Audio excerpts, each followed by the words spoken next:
Welcome to episode 31 of the Chi-Town Shoot Wrestling Podcast. I'm Marcin, and joining me in the squared circle today are Chris, David, and Andres. We're coming at you from the heart of the wrestling world, Chicago, Illinois, bringing you the latest news, hottest takes, and all things WWE and AEW. Questions or thoughts, send them over to chi-townshootpodcast@gmail.com. Welcome to episode 31, everybody. Welcome, guys. It's been a wild week. Last night was a wild PLE Elimination Chamber. We got together at Chris's place.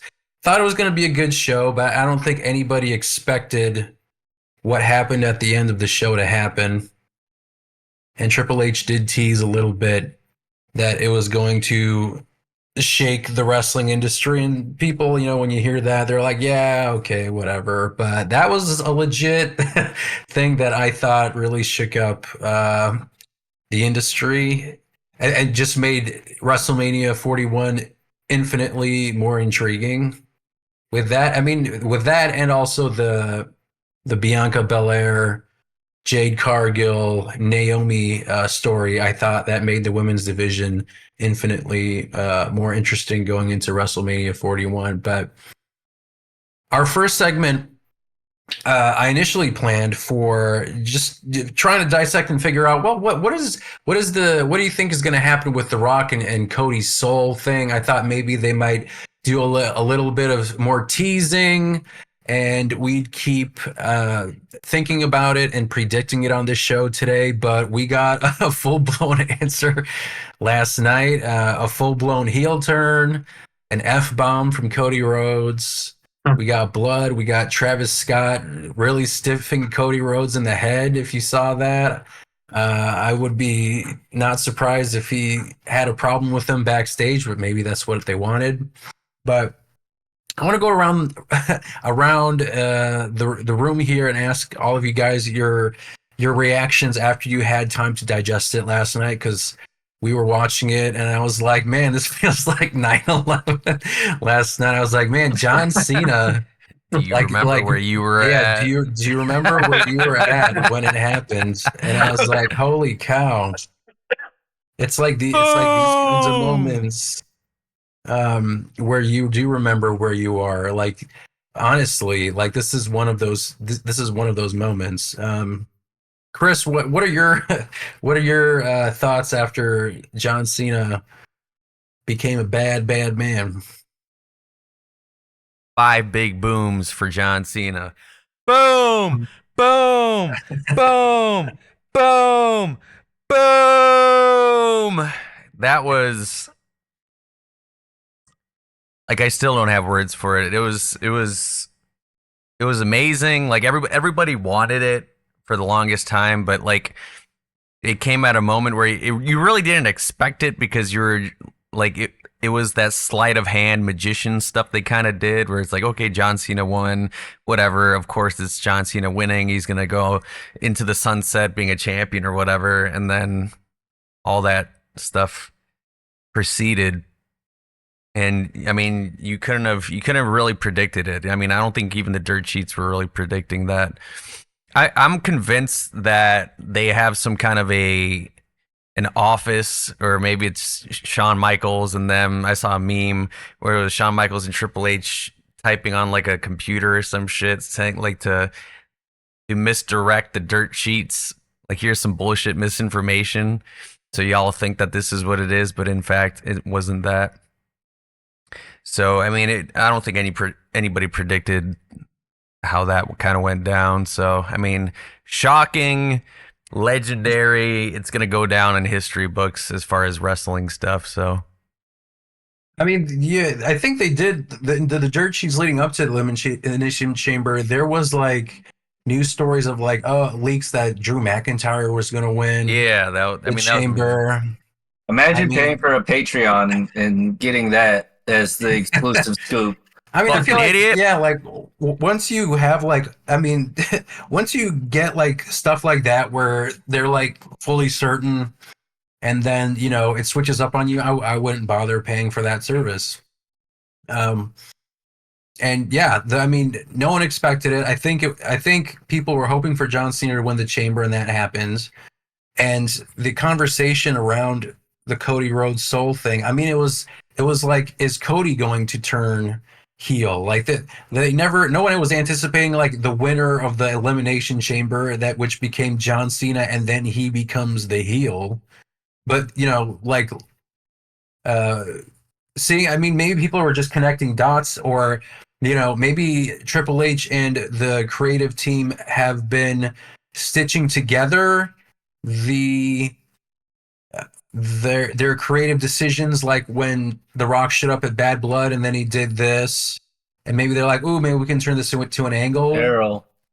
Yeah, maybe they did plan it that far ahead, and people really do have to trust the process.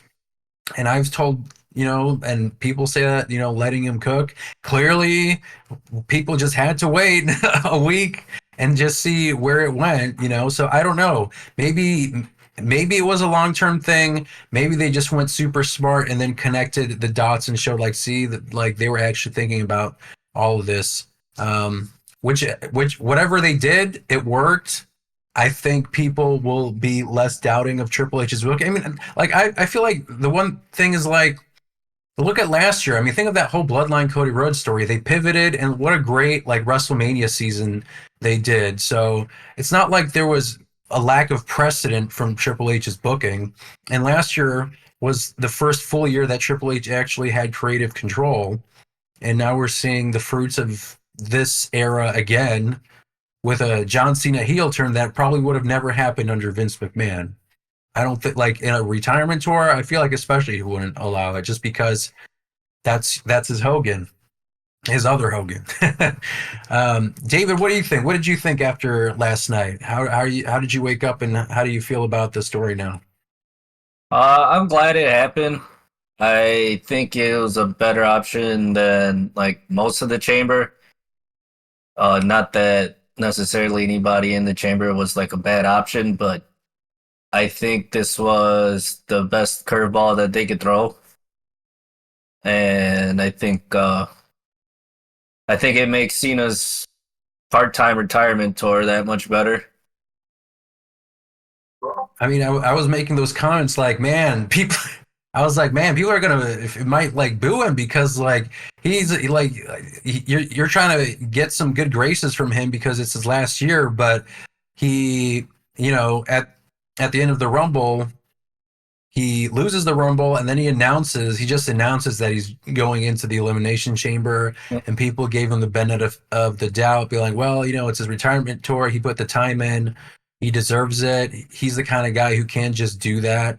And then he just doesn't show up at any of the Raws or SmackDowns leading up to the Elimination Chamber, including the one the night before the Chamber. So I thought, man, if he's just going to be doing this the entire year, I don't know, people might be upset.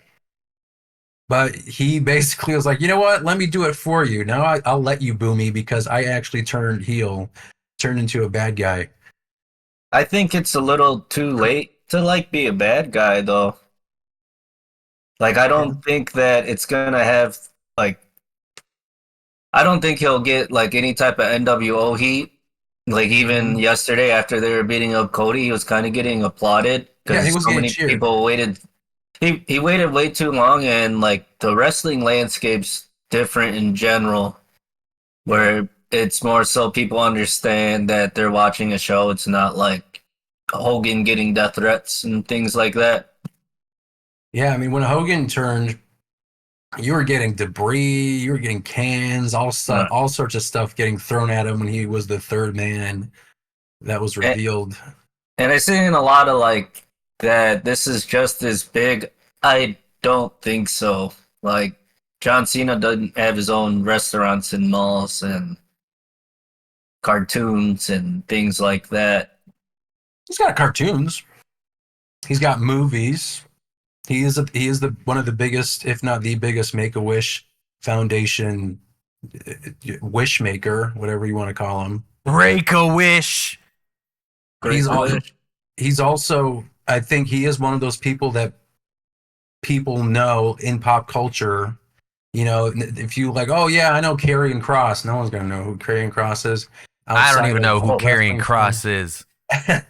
Or even like, I don't know, I could be even a little higher, like Damian Priest. Like he's popular, but like John Cena is the type of person who who does go beyond that. I do see him as like a Rock or a Stone Cold because people know the name John Cena. And I mean, he shows up in Fast and Furious, he's in Peacemaker and all those He's kinds of things. He's he's a on Jimmy part timer Fallon. for 9 years. He has, yeah. But I mean, he has that gravitas though. Having that heel turn is still if like it maybe it's not Hogan NWO, but I think it's a damn close second or third. Like if we're talking about like most shocking heel turns, it's got to be at the top. Maybe not one, but I pretty don't think damn close. anything will ever beat one. Yeah.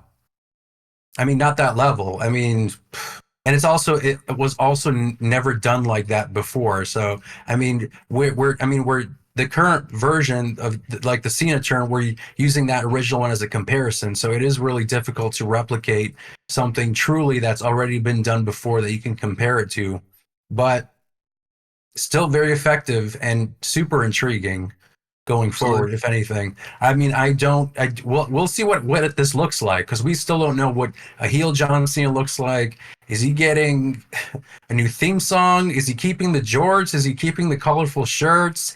Is he just wearing all black? Is he just going to be, a cheesy bad guy heel? I don't know what that looks like. He's just gonna be himself. Versace. Yeah, it might be. Gonna be Yeah, dressing like The Rock. Yeah, just two guys in Versace vests Yep. and Designer chains. sunglasses. Yeah. Oh, fucking Persols. Andres, what you watched it top to bottom, and then you saw that ending, and you woke up this morning. How do you feel about John Cena becoming a heel? Uh, with how I saw it though, like I remember I saw the Elimination Chamber whole match, and then I actually made the mistake of like walking away, and I lay down for a minute on my phone, and I like closed my eyes for like 5 minutes, and I woke up and I still heard the TV. I was like, oh, I like got up and I ran, and then by the time I got back, I saw Cody on the floor like all bloody, and Cena putting his foot on his head, and I'm like, whoa, like what happened? I'm like, Let me the rewind. worst time to walk away, man. I was feeling tired during the pay per view at the very end, so like, oh, I'm just gonna lay down. But I was like, big mistake. But no, I couldn't escape not seeing it. Like even on this morning and even after last night, just every page was just showing it. People were messaging me about it. And I was like, oh my god, yeah, that's insane. Honestly though, like I saw it, I was shocked initially, but then I was like, you know what? I'm happy with this. Like, I'm very curious now, more so now, especially for his farewell tour or whatever. So, like, because, yeah, like, to your point, Marcin, it was kind of like, well, yeah, he's just gonna, we know he's working towards Mania. He's trying to get the final belt, and then he'll ride off to the sunset, whatever, which would have been fine, but felt like, well, we kind of see what it's gonna be. Now this just completely changes the entire landscape of the road to WrestleMania. So I like everyone else, I'm very curious to see like his next appearance and how it's gonna go. Like you said, is he gonna change his music, his style? I don't know, but Man, I'm very okay with it actually. Like yeah. like I was never one of those people that wanted him to turn heel. I didn't really have much of a opinion on it. I just liked him anyways. But now that it's here and it's actually happened, I'm like, wow, I'm actually like now super intrigued by it. Yeah, like when it was like peak John Cena, like prime of his career, I couldn't envision a heel turn. He just wasn't that guy. I thought if he was gonna, I think he would have been at most like a tweener, like kind of gray. And that it was kind of like that when he was facing The Rock, but it was just like two greats kind of going after each other. Like it just felt like, like a real feud between the two. And there wasn't necessarily a good guy or a bad guy. It's just like whichever one was your favorite. The That's who you were guy. cheering for. Yeah. But with this, it's different because again, it is a different crowd. Cody Rhodes is the guy, and I think that's partially why they were comfortable to give John Cena, who like David, you're right. He's been a part timer for like 6 years at this point. He has not been in the ring from like January to December every month in 7 years, 7 or 8 years. So it's been a while. It makes sense. Like, and again, like the hypocrisy, I'm sure is not lost on him. And I think he's apologized to The Rock because he was doing that messaging to him when he was in Hollywood, and he was complaining how, I put in all the work and he's a part-timer, The Rock via satellite t-shirts, and he's basically doing the same thing. Which is why this alignment makes complete sense, because they have, The Rock is, John Cena's movie career is not anywhere close to The Rock's right now. But they have a similar upbringing and career right now, where they're wrestling, or they're in a wrestling company, but they're also really involved in Hollywood. They're making TV shows and movies. It makes sense. And it makes sense for him to be a heel at this point. I think everyone wanted to see that retirement tour, but now it's a whole different layer and perspective on this retirement tour. And also the stakes, I think, are much higher. And I think John Cena has a greater chance getting that 17th title now than if he was a face facing Cody Rhodes. Because I feel like they could have still have him lose to Cody Rhodes, and he would just keep going like the man. I just can't catch a break. I just keep losing, and then he just finally wins. At the end of the yeah, exactly. I thought that was going to be the story, where he was going to basically do the Rocky thing, where he just loses and loses, and then he finally wins. Was it Rocky 2? He wins. I thought that's what they were going to do. Maybe we were talking about a special in December. I think they're going to do a John Cena PLE in December. But the other thing that I was thinking about, do you think this retirement tour is a swerve? Do you think this was part of the story? Or do you think he's actually retiring? I think he's retiring. Yeah, I think he's retiring. It's like he's allowing himself to do all the craziness on this last tour for himself. So you've never seen him turn heel. He's like, I'm gonna turn heel on this last run. So I think he's gonna throw the kitchen sink at the thing, and then kind of go for it. Mm. The Deadly Alliance. Yeah. Shang Tsung. Yeah, The Rock is Shang Tsung because he talks about souls, and John Cena's Quan Chi. Basically. Cody Rhodes is Liu Kang. Cody Rhodes is Liu Kang. Nice. Next snap. Yeah, we always say we know what happens to him, right? Snap his neck. Yeah, I'm curious what they're gonna do with Travis Scott though, because do you think he's gonna be? I think he might wrestle at WrestleMania. That's what it sounds like, and I think there's gonna be some weird night one tag team match again between probably Cody Rhodes and Roman Reigns and The Rock and John Cena. Maybe Travis Scott as a special referee or something. I don't know. I don't even think he's coherent enough to do one of those. You don't think so? How fucked up do you think he was when he socked Cody in the side of the head? Jeff Hardy versus Sting. Damn. Yeah. Didn't The Rock say that he might have gotten a contact high off him? Yeah. During the press conference, Lighting that sage, and then he walked out with a wine glass of tequila. Terramana. Conference, yeah, Terramana. I feel like I should just try it because I just totally forgot he has a tequila company. You ever tried it? Pretty good. No, I don't think so. It's actually pretty good. I'm not a big fan of tequila, but that one I could put down pretty well. It's not bad. It's pretty smooth. Doesn't John Cena also have his own alcohol too? Doesn't he have a whiskey? I think he's got some kind of whiskey. I think all three of them have a different type of alcohol grain. Because Cody Rhodes represents, he doesn't make it, but he's a face of the what's that vodka? Wheatley? Yeah. Heatley something, they have that. He was having conversations with folks. I think it's Wheatley vodka. Yeah. And then The Rock has a tequila, and I think John Cena has a whiskey or a brandy. They all have some kind of booze, but yeah, I'm curious how they are going to wrap this up in a year. If he actually is saying that he's going to retire, do you think he's going to retire as a heel? Nah. He's probably gonna have a redemption, some weird turn. That quick, huh? Yeah. Yeah. I guess they've done it for other characters sooner. We talked about Big Show, but I think you can you can do this, and it'll just really depend on what John Cena's explanation is, how he carries himself, and all that. I don't know I am so excited to see what this looks like. You have no I idea. did it for The Rock. Honestly, and the crowd reactions, like what is that? I think he's just going to be cheered. Like he doesn't he like The Rock. The reason The Rock like got booed so much is because people felt a certain kind of way that did feel like he was taking Cody's spot. Like that was a legit distasteful thing. But John Cena, I mean, he's got a retirement tour. He just gave us what we wanted for 15 years. And he raised that championship, and the people in Toronto, I mean, they were that was cheering when he Yeah, they're raised not that up. smart over there, though. I mean, but we were also like I excited. apologize to our Even in the Canadian living room. fans. Yeah, I mean, I ain't apologizing for shit. we were also They booed our cheering. national anthem. Blame Canada. We were also cheering them. I mean, like we think it's exciting, and I think that's going cool. to reflect other cities too. Where are they tomorrow? Do you know? I don't remember.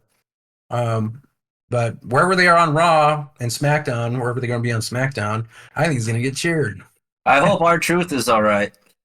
I that's the other thing I'm curious. How are they going to tie R-Truth into this? Because it's such a serious angle right now. And then, I mean, R-Truth, I guess he could be that levity.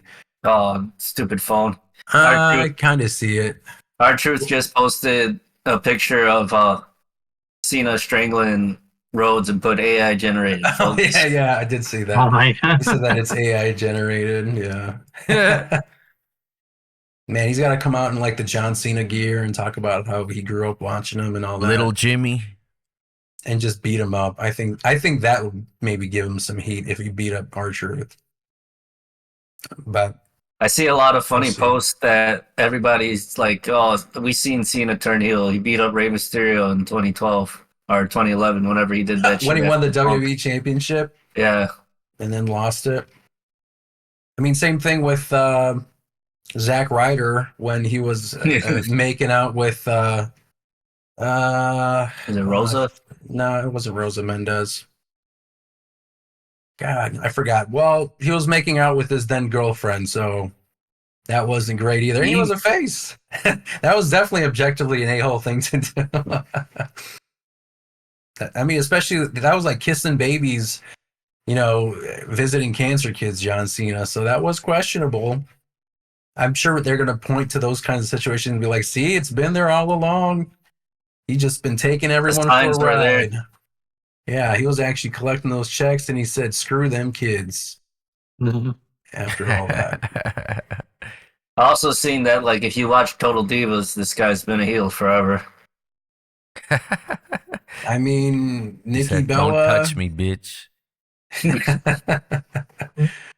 Yeah, I saw clips in here and there, but yeah, I want to see where this goes. I mean, we've seen him in Peacemaker.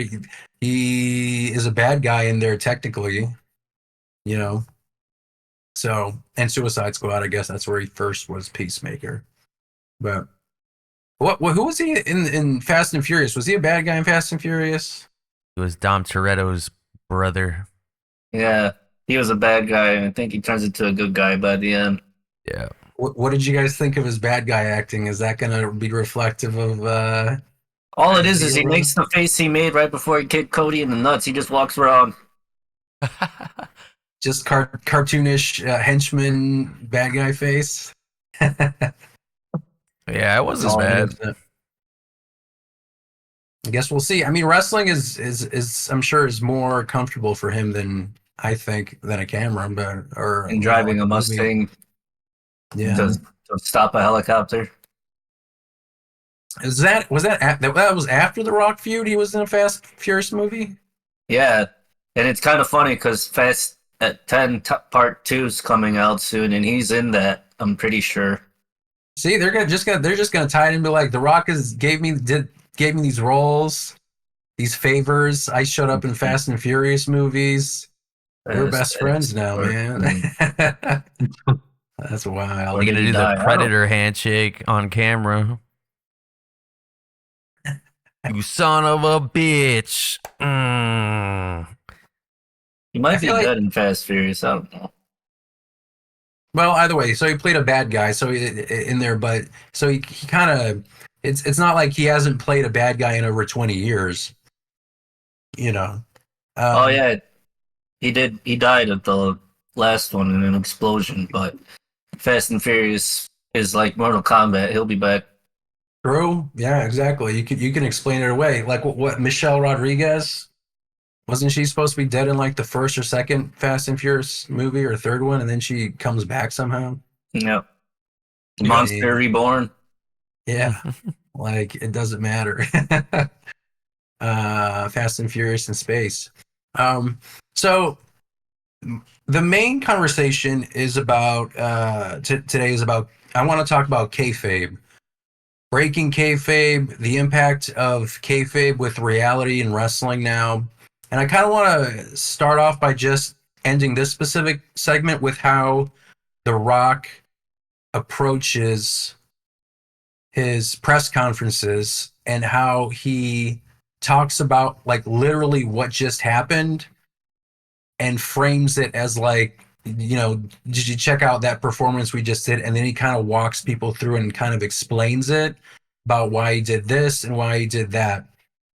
And I guess I'm curious about what your guys' thoughts are about him doing that, because last night we saw two distinct performances, and one was more of just like an actual Dwayne Johnson, just talking about the match, and the other one was it's John Cena was still in character at the press conference. That was him being a bad guy.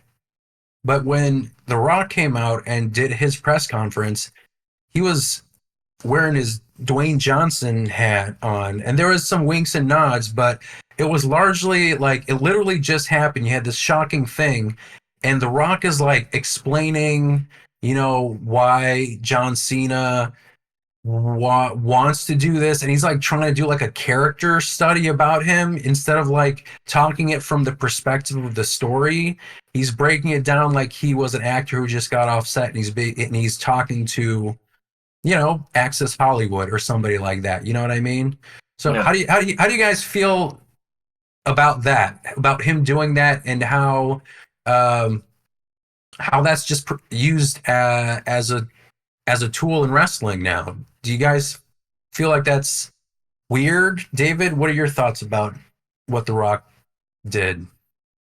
I feel like there stuff like that's cool, but not like 5 minutes after. Like I think it makes good WWE 24 episodes and things like that. But like I don't necessarily understand the desire to explain something right after it happened. Like I don't I feel like it takes away from being able to digest it Mm-hmm. because I mean, yeah, like wrestling's PG, but it's just like at the end of the day when you do something like a John Cena heel turn, like that's something that should be able to simmer. Like you should be able, like, not that I want to see kids cry, but it's like we should got some clips of like kids being upset, things like that. Like, just like little things that like help them cook. I don't think I don't think that anybody in the world ever feels that wrestling is real anymore. Mm-hmm. And other than like the small internet crowd, but and Eddie Kingston. But the rest is just it I don't think like it just doesn't mesh with me because it's like we know we get it, like it happened because XYZ, like Right. we like is a press conference right after Triple H, is that really the time to just be like, oh yeah, well this was my thought process behind it? It's like the you know chief content officer just went out there and did his thing, and you're just like, oh yeah, because this is my idea for it. Right. Who cares? I think there's a time and a place, but there was literally no breathing room. Like this Right. literally just happened like 5 or 10 minutes after this happened, and you're just like, all right, thanks for the performance. Yeah. I got my roses, and now here's the Q&A about what the performance we just did.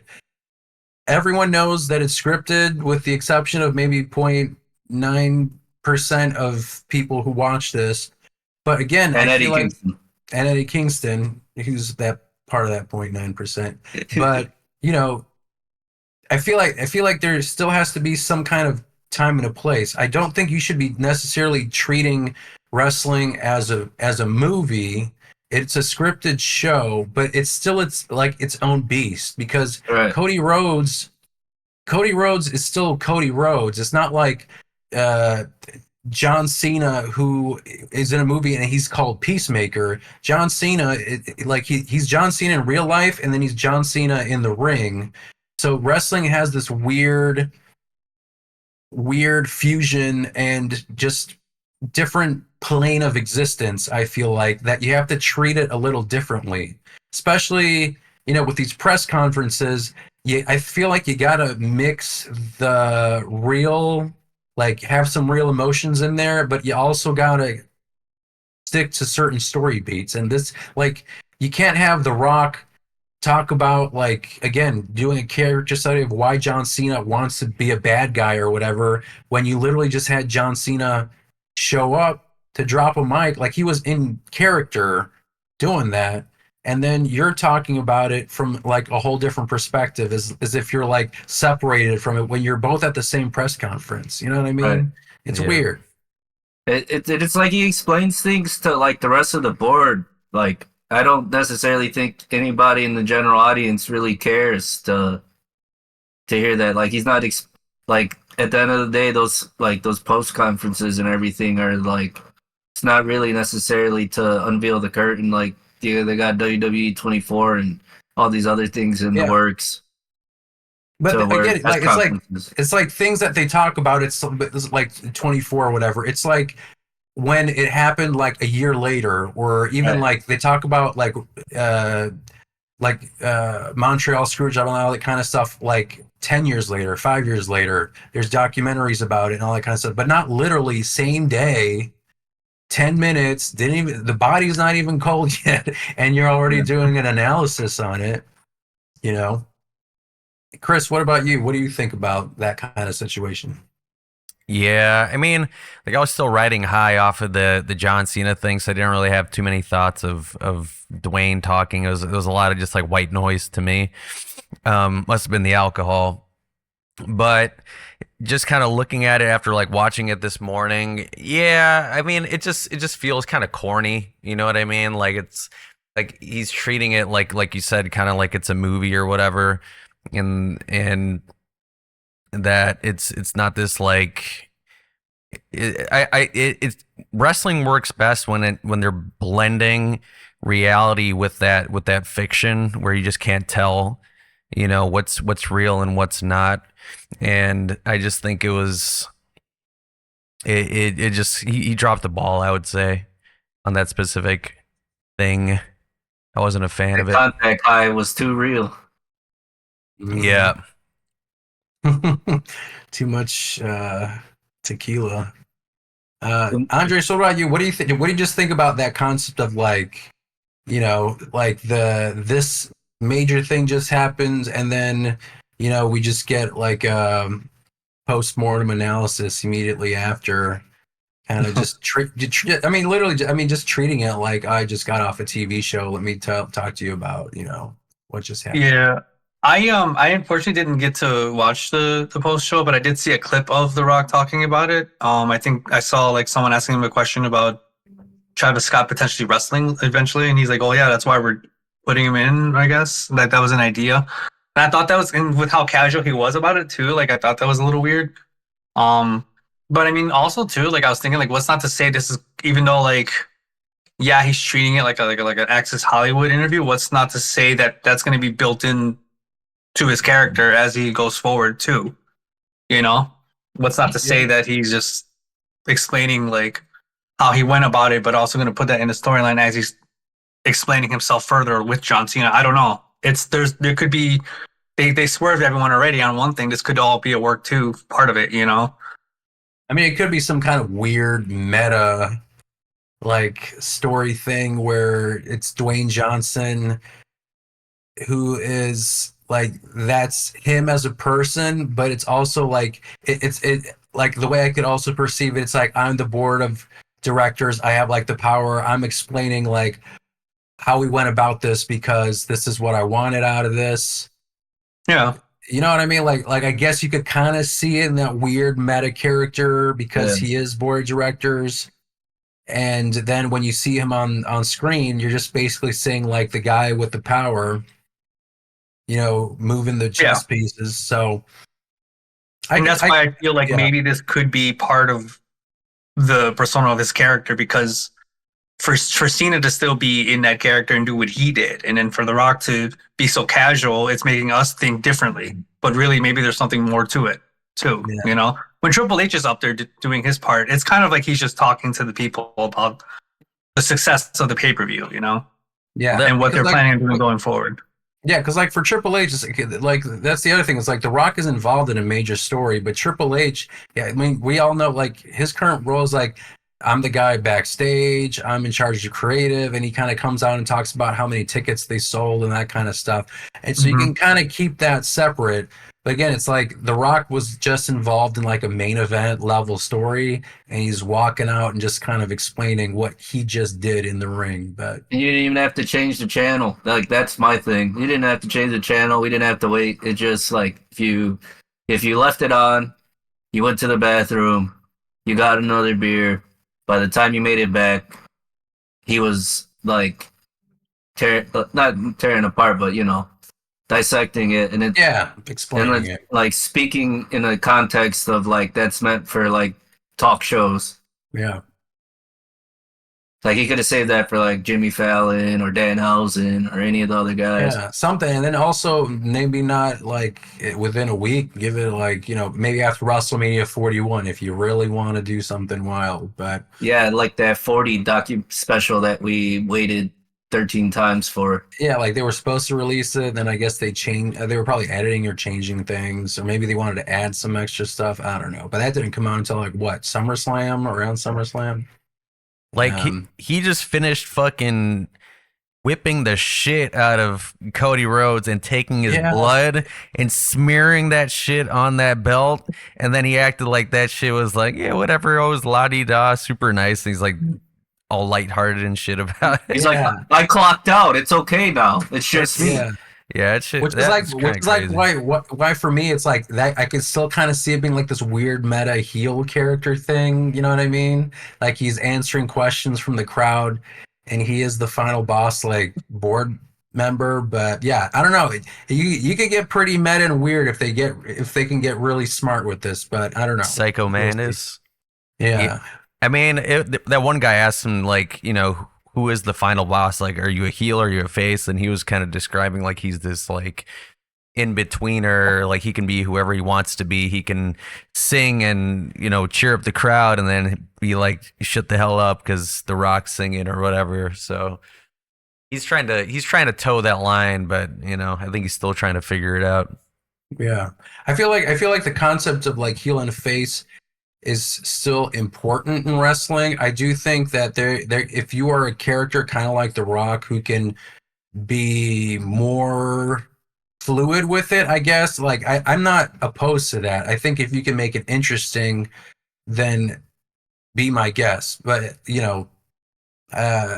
we'll see. We'll see what happens. But I want to kind of talk about roll into this main segment of kayfabe and all the different aspects of kayfabe, famous moments when kayfabe was broken, the evolution of kayfabe with the introduction of social media into this new era. I mean, new era, it's been like 20 years.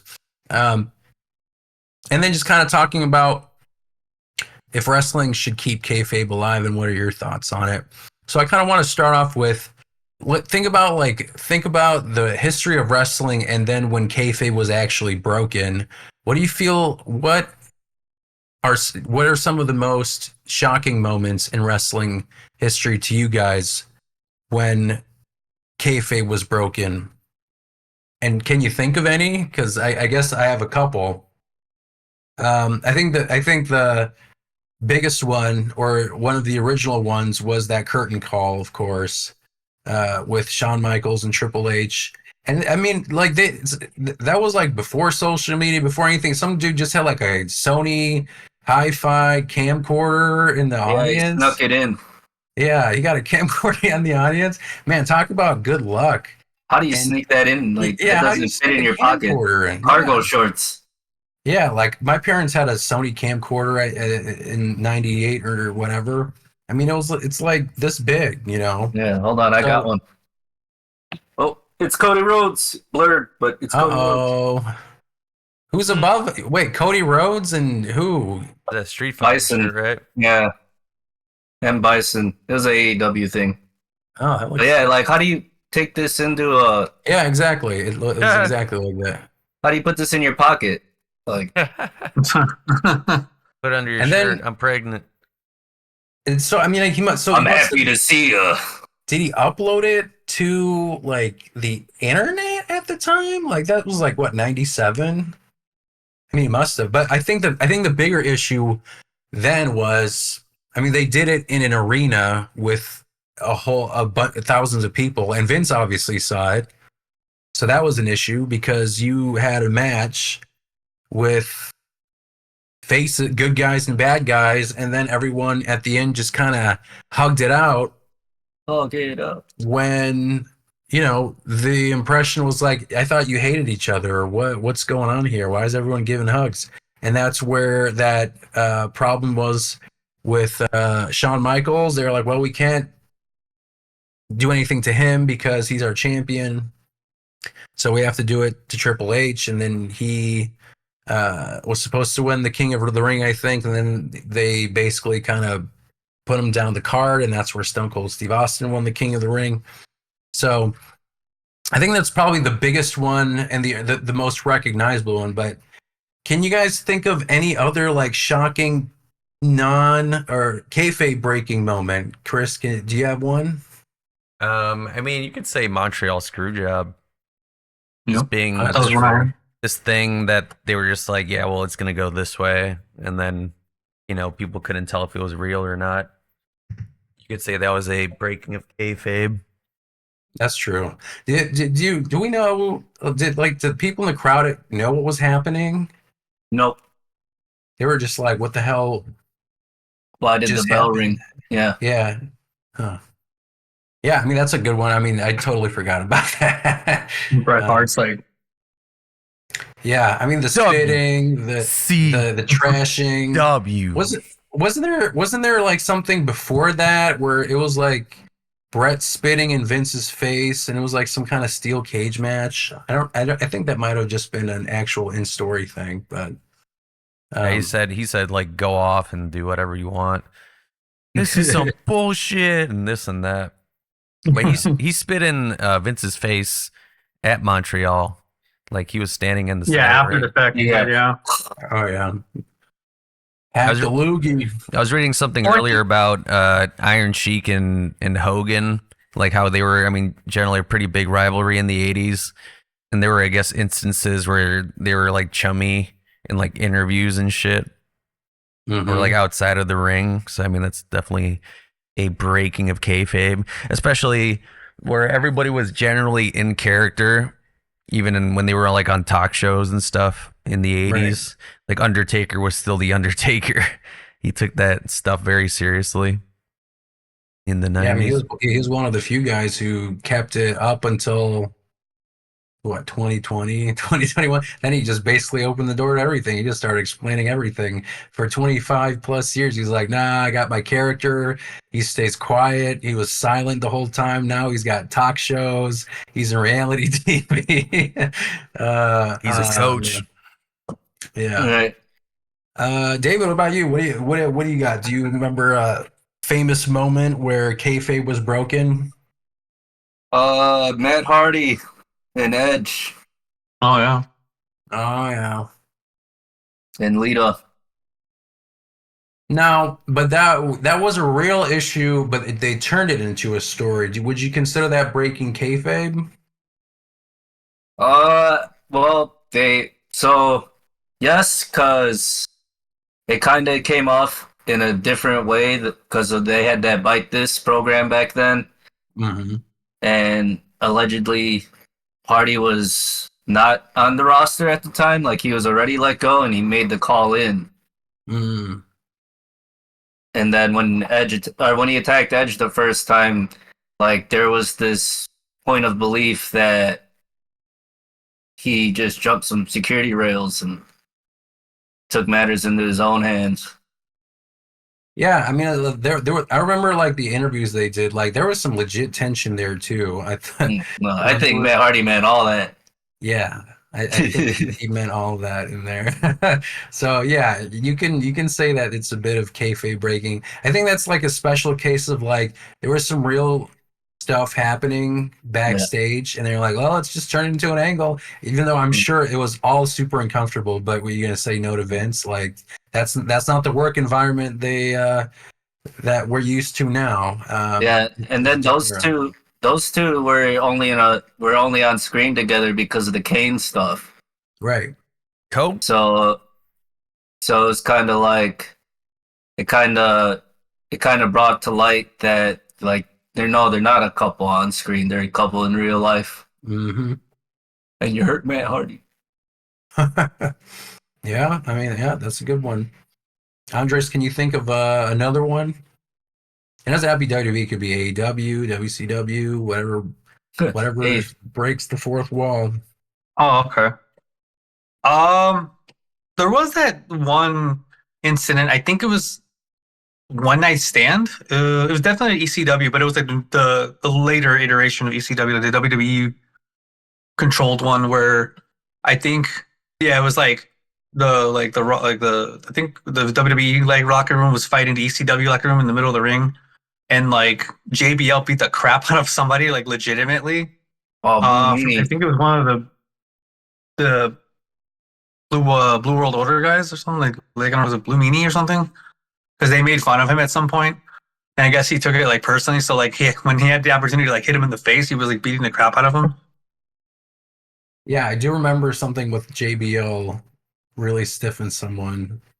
Yeah, and he was Really. busted really open. Like they showed his face. They're like, "What the hell happened?" Like, and then you see the footage, and you're like, "No, JBL was like literally hitting his face really hard." I was like, "Dude, that's crazy." Like, no, I guess like what happened was like he was actually like mad at him for something, and then like later, like one of the other guys like got some chair shots in on JBL and was like pretty much they called it a receipt. He was just able to give it to him later on. But I remember like seeing that segment and just I couldn't help but stare at the one guy that was just busted open in the corner. And Stone Cold was in the ring like talking too, and I'm like, what the hell happened to him? Do you know if he faced any repercussions for that? I feel like. I think the repercussions were the chair shots he got later from the other guy in the group. Oh, I meant like official, but I guess he just got his. Oh, official? I Justice don't know. He was That I'm top not heel. He sure of. couldn't. Oh, that's true. They Like 05? That was SmackDown's top heel at the time, so it's like kind of hard. That's true. yeah, it would have been hard to do it.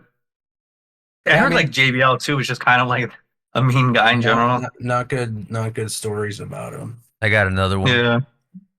This Yeah, isn't there you go. CM Punk talking to Triple H. This is Phillip Brooks talking to Paul Levesque.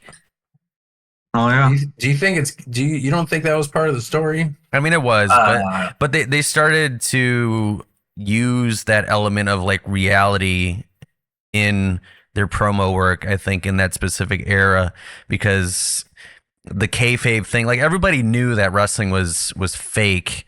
So I think that in that time period when they were trying to do something different, CM Punk more specifically kind of like started to mend or meld reality with wrestling, so you couldn't really tell again, which then made it kayfabe. So it's this weird thing, you know? CM Punk at All Out. Yeah. Other press conference. Yeah, I mean that was Man, that yep. was That's kayfabe. Remember, we were watching that, and I remember we were Real both like, time. "Yo, like, crashing out. what's going on?" Empty-headed dumb fuck. or CM Punk at All In. Man, Whether it's in or it's out. All in, all out, shake it all about. CM Punk, controversial man. Rio Glass, Crimea River. Yeah, I mean that's another one. Kayfabe break-in. Oh yeah, and then that CCTV Oh footage. yeah, yeah. I mean that. Yeah, it's like actual real backstage footage that was not scripted, and then they used it as part of a kayfabe angle. Some clickbait. Yeah, Whoa. just super. That's the evolution of kayfabe, I guess, in 2024, 2025. I remember it was like Gail Kim. I think it might have been in the second half, like her second time in WWE. She might have been part of the Rumble, and like I think she was just upset in her career and how they were basically treating her. And I think she was on her way out, so she legit just like showed up and then just eliminated herself over the top rope and then just left. Like that was kayfabe breaking. She just like screw this, I'm leaving. Another one, I guess. I mean, is it kayfabe or is it just a bad situation with? Is it Victory Road with Sting and Jeff Hardy? That's Is a it no? terrible Or situation. is it Bound for Glory? What was the pay-per-view? Victory Road. Yeah. No, Yeah. Bound for Glory? No, Victory Road. Victory Road. So I mean, is that? Do you think is it kayfabe? Like I feel like I'm wrestling with some of these terms because it's not like they're are are they Well, breaking kayfabe? Bischoff had to go out there and make a call. Yeah, I mean, because So I feel like they were because like Bischoff legit had to go out there and be like, "You're fucking high out of your mind, dude. Take the pin. This is over." exactly. Ended in minutes. Vato Sting.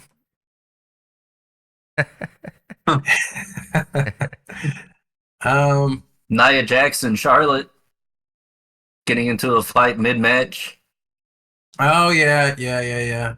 I mean, they that's another one. They like just used it in an angle, like Nia Jax, uh, injuring people, being her thing. Um. So now I'm kind of curious, like with the introduction of social media, how do you feel like seeing everyone's profiles on Instagram, on X, on Facebook, their backstage, their daily life stuff, you're seeing their entire life 24 hours a day, 7 days a week. There is no boundary between what you see on television to what you see after 9 p.m. hits, and you get off the TV. You get off the TV, and then you get on your phone, and then you see more of their lives. So, how do you feel like social media deals with kayfabe, and how does it blur the lines between reality and kayfabe and wrestling? I am of the opinion that social media is kayfabe. It's fake because it's people who are just generally portraying the most perfect portions of their life. So they're guiding you to see the things that they want you to see. So I would say, which is kayfabe. So you're not seeing literally every single waking moment of their life. They're only showing you what they want you to see, which would be kayfabe. Right? So it's still kayfabe. It's just like a newer an evolved version of what we understood as kayfabe within wrestling. It's like social media is just an extension of how wrestlers. 'Cause, I mean, you look at these wrestlers who are just commenting on Instagram on some other wrestler, and they're still in character technically as they're commenting on something more or less. Like talking shit or something like that. It's just evolved, I think. So, but because like everybody's on social media, it's like this kind of like it feels real because we're also on the same platform, so it feels like it's this separate thing. But not to make it too cerebral, but like I would still say that social media itself is this kayfabe thing for everybody. You're just kind of putting things you want people to see, so it's not true reality. Yeah, I mean, yes. I mean, like the big picture, I would say yes, but I still think that wrestlers, depending on which wrestler it is, use it differently, and it's not all like kayfabe across the board because there have been. I mean, there's think of all the feuds and the drama that dirt sheets get and the stories you hear.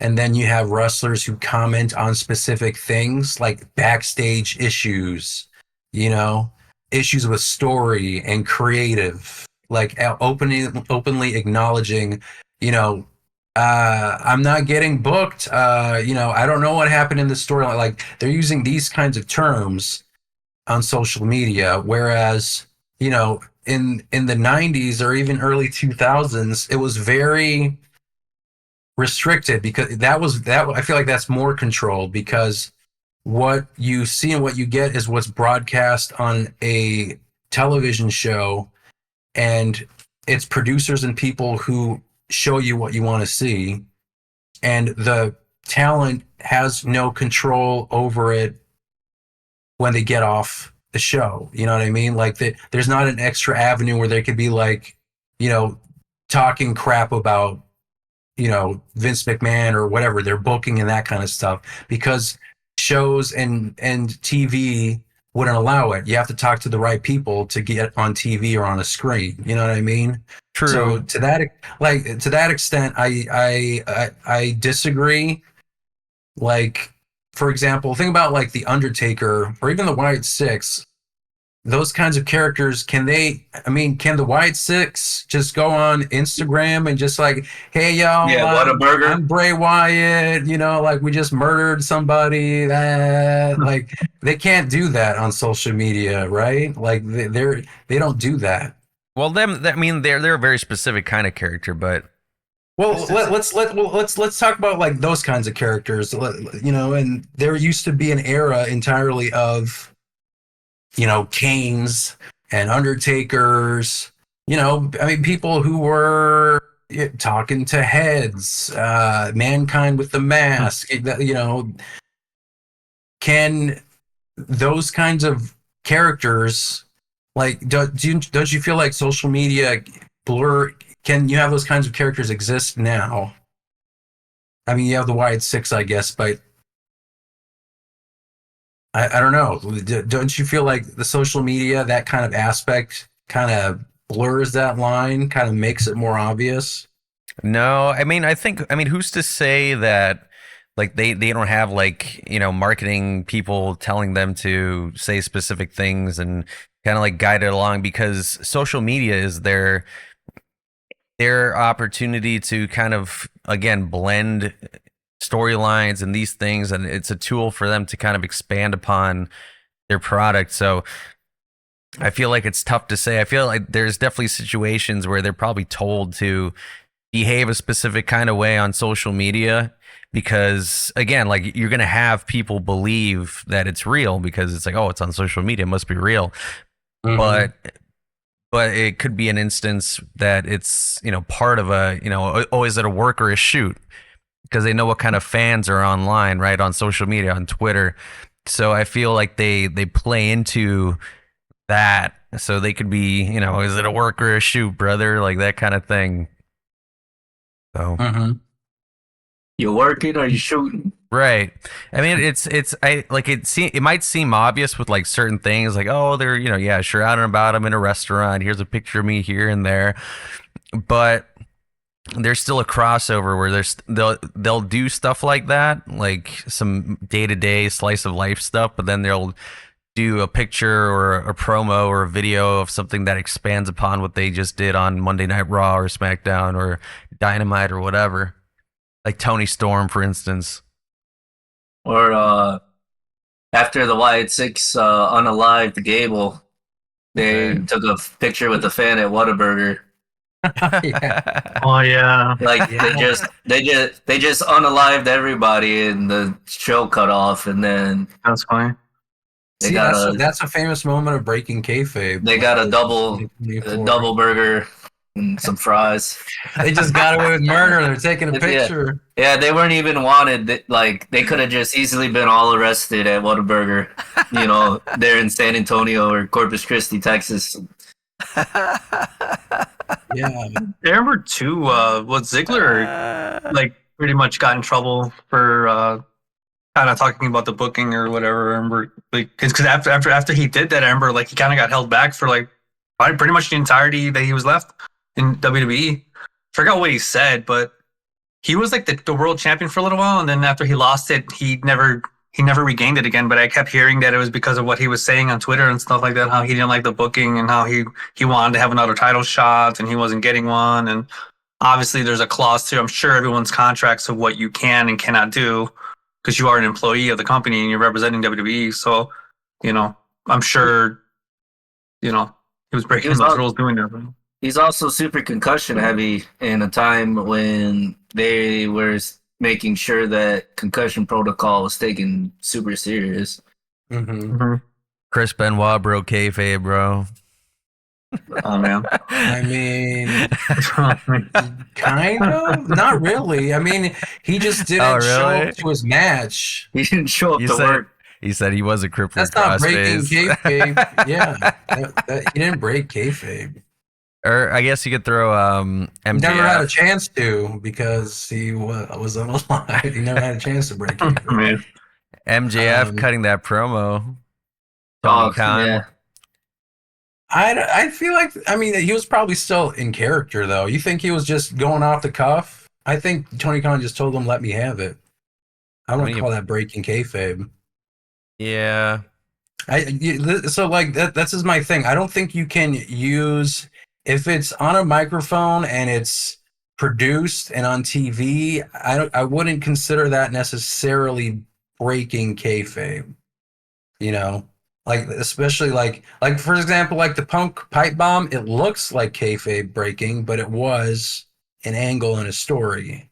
The scrum was not. The scrum was not. See, exactly. There's a difference. There's a difference because you could see Tony Khan being super uncomfortable sitting next to him, and he's just going off on the guys in the back. And then you see Jericho come out to Khan later on, and he's like, "There was a fight." Right, exactly. That is kayfabe. That's the difference. Hulk Hogan got a 10-inch dong. Terry Bollea don't. Kayfabe, bro. So when you guys think about like social media and wrestlers who use it to build storylines and others just kind of like acknowledge the business and treat it as like a business, do you feel like it hurts or helps the industry? Like his 10-inch dong.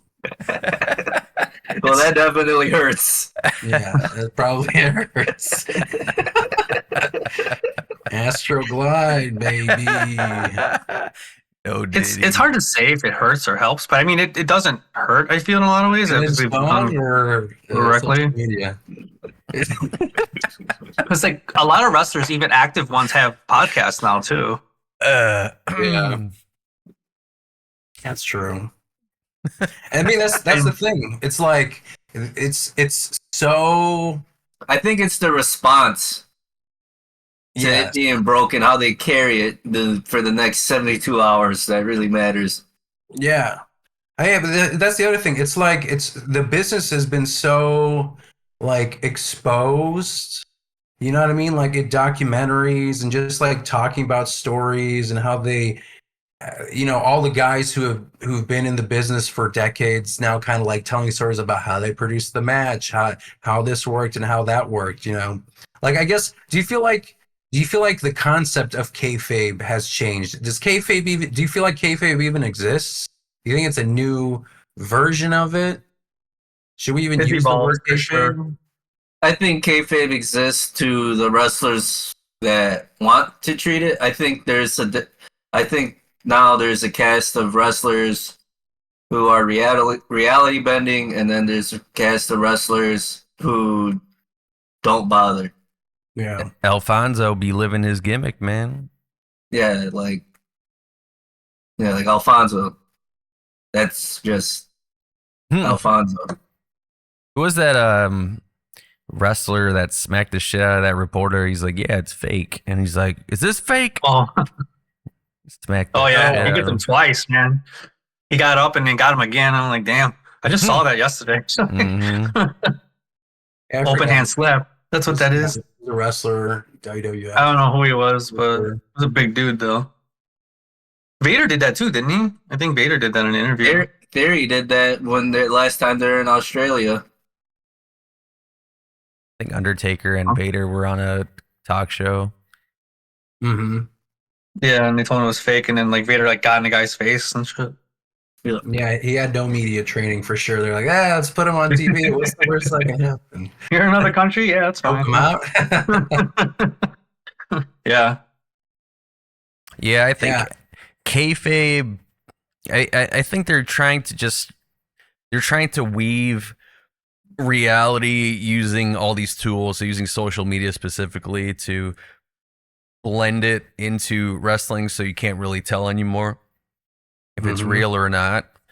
So I think they're trying to kind of toe that line now, because like yeah, obviously in the 90s, specifically in the 80s and even before that, like there was no internet for you to just find out all these things. Like you would have to be on the inside to understand the business, but now it's just like everything's out in the open.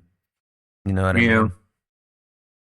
Yeah, I think that's the right description. I don't think kayfabe is truly. I think it's just morphed into what the current environment is. There's an acknowledgement that it is scripted, and everyone knows it. And I mean, you can't hide that. You can't pretend. So like that definition or aspect of kayfabe is gone. You know, the Undertaker isn't actually an Undertaker. Papa Shango He's not going to isn't shoot actually- lightning, Yeah, Papa Shango isn't, a voodoo but he is a pimp. witch doctor, but he is a pimp. Oh, He has a Right. hoe train. I mean, maybe he's got a hoe train, but character. So there's this acknowledgement that these characters aren't real. But I do think, Chris, to your point, and I think this is where the kayfabe exists in a new version or new reality, is that blending of reality with story in social media, and you don't know what things are real and what isn't real. Like the We Want Cody stuff, probably real. They pivoted and went in this specific direction. Like his actual feelings about it when he's tweeting about it, which stuff is real, which stuff is part of the story. Maybe it's a bit of both. Same thing with like people who have contract issues or disputes. Are they actually being upset, or is it part of the storyline? I think there are plenty of stories where it's legit real, like issues AEW. with booking. Yeah, with AEW. All the stories you hear about either not getting a spot, or this person getting paid more than I do, or if there are backstage brawls and that kind of thing. My boss didn't know I was injured. Yeah, probably a lot of it is real, and then there are certain instances where it's not. I mean, think about the other thing with what WWE did with Kevin Owens and Cody Rhodes. Like there wasn't an officially produced backstage segment where they were like brawling in front of Cody's bus, but they positioned it in a way where it was outside, and then you had fans go out and like record it on their cameras. So like social media is also being used as this tool to accelerate stories and keep kayfabe alive in a new reality. So I do agree with that. What in terms of social media though, and kayfabe being broken? Can you think of any examples of that where social media actually broke kayfabe and it was actually like legit, like we're having problems? And I alluded to some things like the AEW and issues and that kind of stuff. What comes to mind for you guys when it comes to like social media kayfabe breaking moments? Because I think there's a lot of them, like tweets, drunk TikToks of complaining or whatever. Like, I feel like we see a lot of that stuff. Ryback saga. Yeah, I mean, Yeah. there you go, the Ryback saga. Yeah, I was gonna say I think like with Punk's Cabana podcast. Oh yeah, yeah. It was like oh shit, all that happened. Yeah. All that happens. Like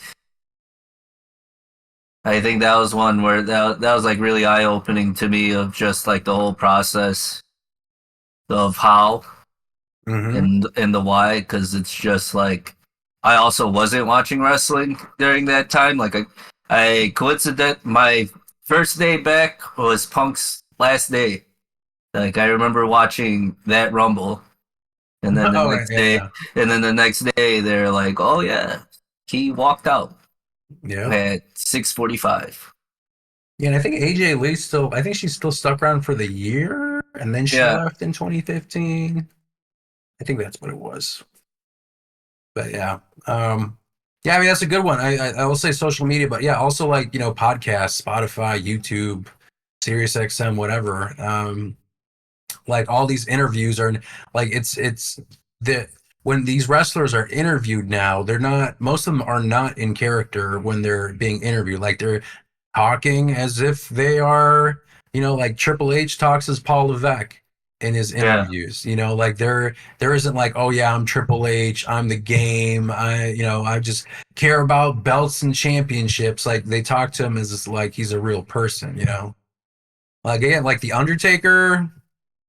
I feel like, yeah, I mean, like, I think that's why there was a certain period where he just became the American badass because, having interviews as like this dead man doesn't necessarily work for him, and he was one of those guys that really maintained character for a long time, didn't let a lot of people in. Um, and even social, even our situation or social media and all this environment changed how Undertaker views things. They let it all hang out. That I don't think there is any aspect of his career that was truly not like dissected at this point. right. I mean, he had that whole, the Dead Man like series documentary. He has that show. He goes on the road talking about stories. He's a whole different man. He's I mean, throwing it all away. fans are spoiled. I will just say that. Like we have so much on everything. Like they've made shows and so much lore of this and that, and you can search these documentaries up and independent documentaries of people just doing their own research and all this stuff. Like fans are spoiled completely. So, I mean, I don't think it takes away from the business, but I mean, we just have so much, you know what I mean? There's And just here, so many layers. Yeah, let me circle back to that original conversation we had about like The Rock immediately, having that conversation about like what just happened. If we let's say we just let him keep doing like how he talks about it, and to be honest, like these press conferences, I feel like most wrestlers actually do a pretty good job towing the line between what just happened and just blending it in with each other and making it seem like, they're legit pissed off and their answers still feel story based. Do those situations with like The Rock, at the end of the day, does it feel like it removes the immersive experience for you? For example, we saw the story unfold. We saw his press conference, but now if you go into like Raw or SmackDown, does that ruin it for you, or does your brain just go back and like, okay, I'm watching Raw and SmackDown. I want to see the story, the people. Does that ruin your immersive experience? No, I To mean, me, no. yeah, I mean, it doesn't. I think it just again, it's like people who watch reality TV. Like it's that kind of a thing now, where you have these characters or people that you relate to, and it's like, oh, let's see what they're gonna do on Raw or SmackDown or whatever. But let's keep up with the Kardashians, so to speak, like on the internet and see what they're kind of doing and all these kinds of stuff. So I think it's just that kind of a thing. Mhm. Yeah. Yeah, like if I were to be walking past the burning building with Tom Holland, I wouldn't be like, well, go do something, bro. Right. And, Yeah. like, Exactly. Suit up. yeah, like, don't worry, here, go ahead.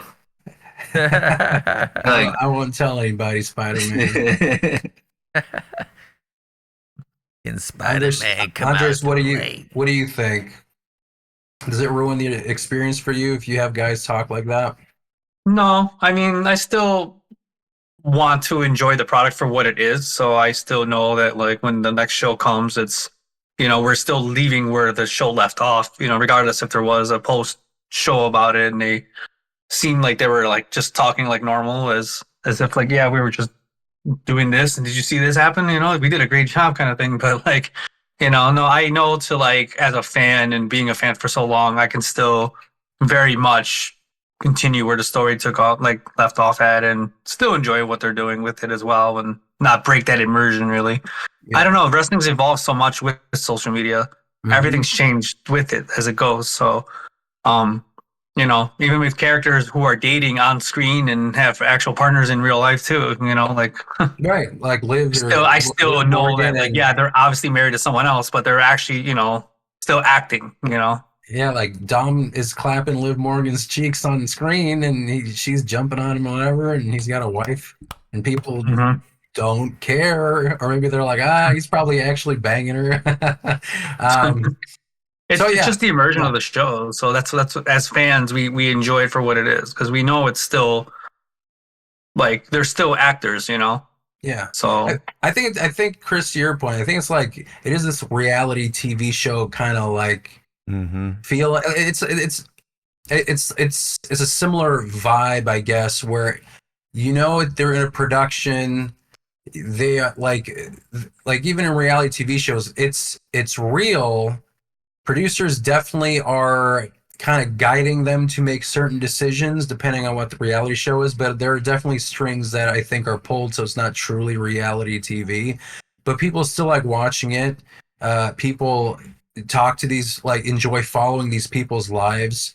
And it doesn't necessarily ruin the immersive experience when you're thinking like, oh, I'm this reality TV show that I'm watching isn't necessarily real.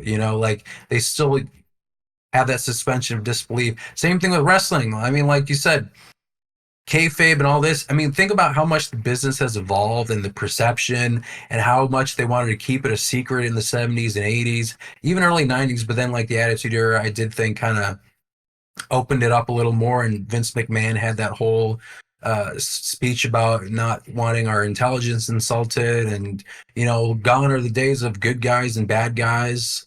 Um, so Just the yeah, so, and again, people still watch it, and now it's more popular than ever. They're raking in cash big time, and it doesn't seem to have much of an impact. um, so one final question, and I think it's kind of interesting.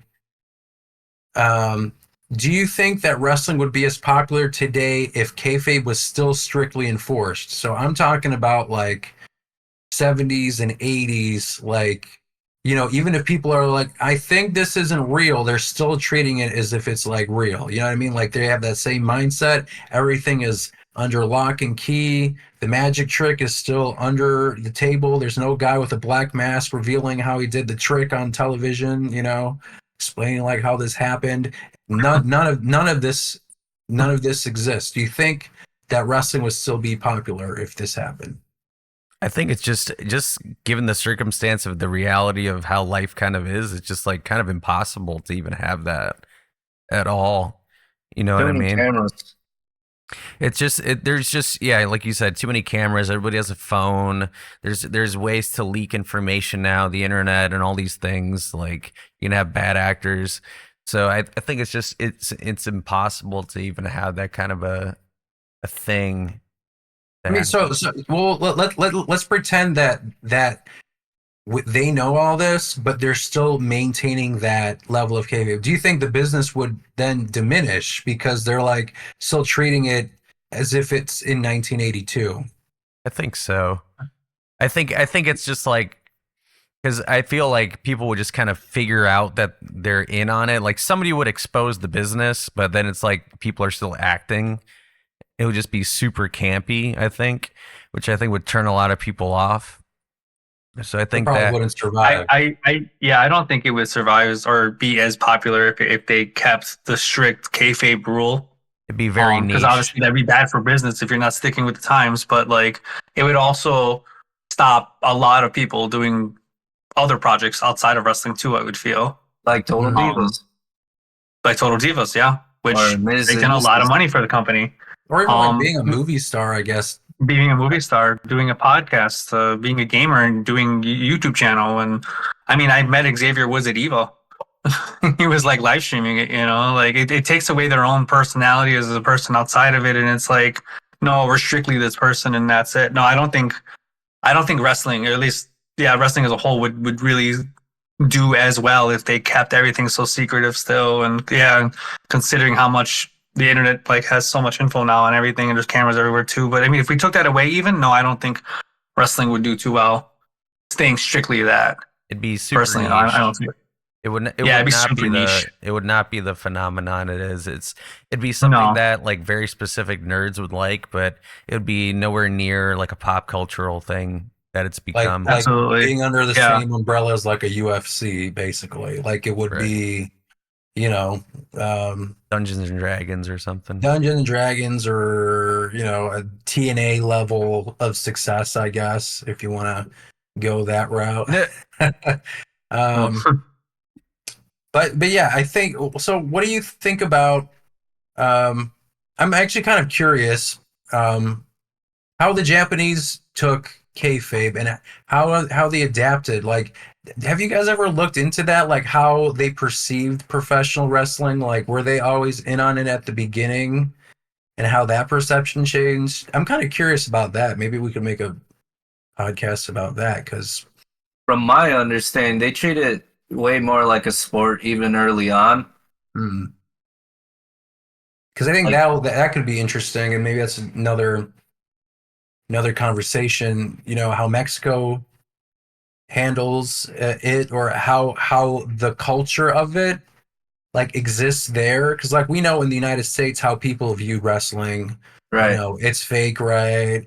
The trajectory of like what that looked like in the United States, because WWF, I mean, that is wrestling here, and I mean now it's everywhere on the globe. But I'm kind of curious about how the Japanese did it when it was like very territorial. New Japan stayed in New Japan, Mexico had their own territories, and how those cultures viewed professional wrestling. That'd be interesting. Japan took a lot, or embraces a lot of Mexico. And Mexico's thing is that it's a sport, but there's certain guidelines of how you carry yourself outside of the ring. Like, for example, like how Rey Mysterio and Penta will be in a full suit but still have their mask on. Yeah, see, that's like an example of like that is technically kayfabe, like, and it's also like I feel like a deeply culturally ingrained thing too. Like I guess Rey Mysterio did at a certain point remove his mask, and that didn't go over that well. But after they reversed that, I mean, I don't think he's ever taken off his mask unless he's at home or showering or whatever. He goes maskless sometimes in public places. Yeah, I mean, he probably does now, I'm sure. But like in WWE and public events, it's not like, oh, I'm at the Hall of Fame, I'm gonna not wear my mask. Yeah. So yeah, interesting. Well, that's gonna be another topic in the future. But that's a wrap for this episode of the Chi-Town Shoot podcast. Please don't forget to like, subscribe, rate us, and leave your feedback. Tune in next time for more wrestling madness. Until then, keep marking out.